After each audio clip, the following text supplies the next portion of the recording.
తెలంగాణలో కొత్త రేషన్ కార్డుల జారీ ప్రక్రియలో మొదటి అడుగు పడింది. ఎల్లుండి సీఎం రేవంత్ రెడ్డి చేతుల మీదుగా అర్హులైన లబ్ధిదారులకు సీఎం రేవంత్ రెడ్డి కొత్త రేషన్ కార్డులను జారీ చేయనున్నారు. ముఖ్యంగా తెలంగాణలో గత కొన్ని సంవత్సరాలుగా కొత్త రేషన్ కార్డుల కోసం ప్రజలు ఎంతో ఎదురు చూస్తూ వచ్చారు. ఇక గడిచిన 10 ఏళ్ల పాటు కూడా రేషన్ కార్డుల కోసం లక్షలాది అప్లికేషన్లు వచ్చినప్పటికీ ఆ కొత్త రేషన్ కార్డుల ప్రక్రియలో ఎలాంటి ముందడుగు పడలేదు. కేవలం గడిచిన 10 సంవత్సరాలలో అంటే 2014 నుంచి 2023 వరకు కేవలం 31,000 కొత్త రేషన్ కార్డులు మాత్రమే గత ప్రభుత్వం అర్హులకు ఇచ్చింది. ఇక తెలంగాణలో అధికారంలోకి వచ్చిన కాంగ్రెస్ ప్రభుత్వం తాము 10 లక్షల కొత్త రేషన్ కార్డులు ఇవ్వాల్సిన అవసరం ఉందని అంచనా వేశామని కూడా తెలంగాణ సివిల్ సప్లైస్ శాఖ మంత్రి ఉత్తమ్ కుమార్ రెడ్డి అసెంబ్లీ సమావేశాల సందర్భంగా ఒక ప్రకటన చేశారు. అంటే కొత్తగా 10 లక్షల రేషన్ కార్డుల ఇవ్వాలని, అయితే అందులో భాగంగా సంక్రాంతి నుంచి ఈ ఏడాది సంక్రాంతి నుంచి ఈ రేషన్ కార్డు ప్రక్రియ మొదలవగా ఇప్పటి వరకు వెరిఫికేషన్ పూర్తి చేసుకొని అర్హులైన వారికి రేషన్ కార్డులు మొదటి విడతలో ఇవ్వాలని కూడా ప్రభుత్వం భావించింది. అందులో భాగంగానే కొత్తగా 2,40,000 రేషన్ కార్డులను ప్రభుత్వం అర్హులకు అందజేయనుంది. ఇక ఇప్పటికే రాష్ట్రంలో మొత్తం 91 లక్షల పైగా రేషన్ కార్డులు ఉంటే దాదాపు 3,14,00,000 మంది లబ్ధిదారులు ఈ రేషన్ కార్డుల ద్వారా బియ్యం ఇతర సరుకులని తీసుకుంటున్నారు. ఇక రాబోయే రోజుల్లో ఈ రేషన్ కార్డుల సంఖ్య 94 లక్షలకి చేరుకుంటుంది. ఇక ఈ లబ్ధిదారుల సంఖ్య కూడా 3,14,00,000 పైగా చేరుకునే అవకాశం ఉంది.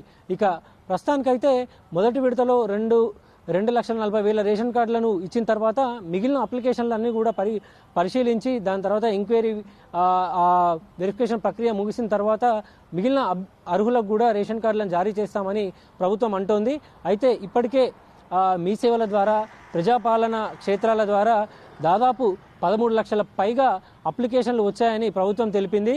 ఈ 13 లక్షల అప్లికేషన్లను కూడా ఆ మండలాల వారీగా సివిల్ సప్లైస్ అధికారులు వాటిని వెరిఫికేషన్ చేసి అర్హులను ఎంపిక చేసిన తర్వాత ఆ ఫైనల్ రిపోర్ట్లన్నింటినీ కూడా కలెక్టరేట్కి ఇస్తారు. ఆ తర్వాత అవి మంత్రి శాఖ ద్వారా ఆమోదింపబడతాయి.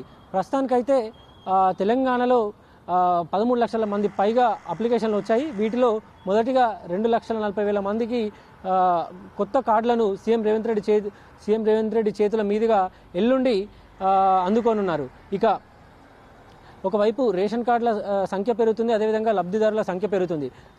దీన్ని కొంతమంది రాజకీయ నాయకులు కొన్ని ప్రశ్నలు ప్రభుత్వానికి వేస్తున్నారు. ముఖ్యంగా రాష్ట్రంలో ప్రతి వ్యక్తి యొక్క రాష్ట్ర తలసరి ఆదాయం 3,70,000 పైగా ఉంటే ఇంకా రేషన్ కార్డుల సంఖ్య ఎందుకు పెరుగుతుంది?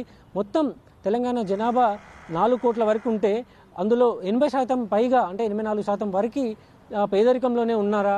ఇంకా రేషన్ కార్డులని ఇవ్వాల్సిన పరిస్థితి ఎందుకు వస్తుంది? అంటే ఒకవైపు రాష్ట్రం అభివృద్ధి చెందుతుందని చెప్తూనే మరోవైపు రేషన్ కార్డుల సంఖ్య కూడా పెరుగుతుంది.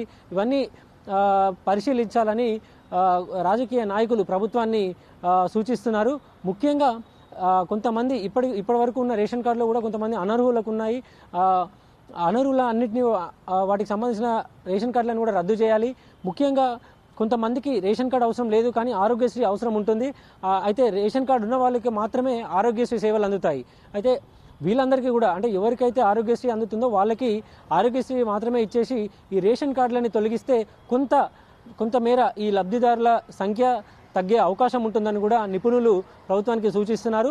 ఇక కొత్తగా 10 లక్షల రేషన్ కార్డులకు సంబంధించి ఒకవేళ 10 లక్షల రేషన్ కార్డులను జారీ చేస్తే దాదాపు 950 కోట్ల పైగా ప్రభుత్వానికి భారం పడుతుందని కూడా మంత్రి ఉత్తమ్ క్లారిటీ ఇచ్చారు. ఇక కొత్త రేషన్ కార్డులకు సంబంధించి గత 10 ఏళ్ల పాటు పెద్దగా జారీ ప్రక్రియ కొనసాగకపోయినప్పటికీ ఇక కాంగ్రెస్ ప్రభుత్వం 18 నెలల తర్వాత ఒకేసారి 2,40,000 రేషన్ కార్డులను జారీ చేయబోతుంది. ఇక ఇంకా అర్హులకి రేషన్ కార్డులను కూడా త్వరలోనే ఇస్తామని ప్రభుత్వం అంటుంది.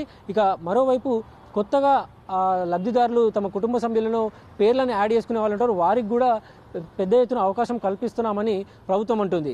ఇక తెలంగాణలోని రేషన్ కార్డుల సంబంధించిన పూర్తి అప్డేట్స్ ఇవి.